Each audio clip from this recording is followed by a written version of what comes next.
Erin Szopiak. I'm a chef instructor here at Brightwater, a division of NWACC. Today I'll be working on a recipe that is going to help promote our kids' college this summer.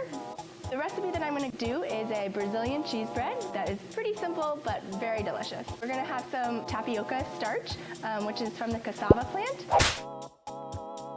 cheddar cheese, olive oil, a little bit of milk, and a little water.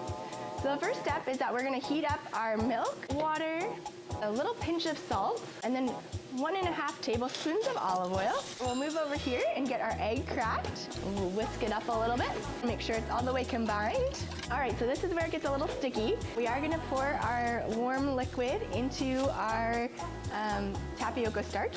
Now you can do this on a stand mixer if you'd like. I think it's a little bit more fun when we do it by hand. We're gonna mix in our egg. All right, last we will add in our cheese. This is a cheddar cheese that we're using today. You can also use mozzarella or a combination of mozzarella and Parmesan. So next we're gonna kind of scoop this into our little tin. I think they puff up really nicely. And then when we're ready, we'll go ahead and put this in our preheated oven and let it go.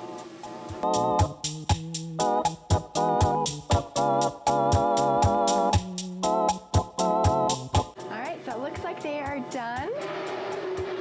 The cheese should have kind of got a nice toasty golden color, which it looks like they have. They should be puffed up nice and puffy. They look good. And look at that, beautiful. We'll go ahead and give them a try.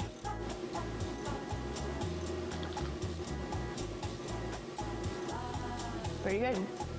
I'm looking forward to trying these out with the kids this summer at Kids College.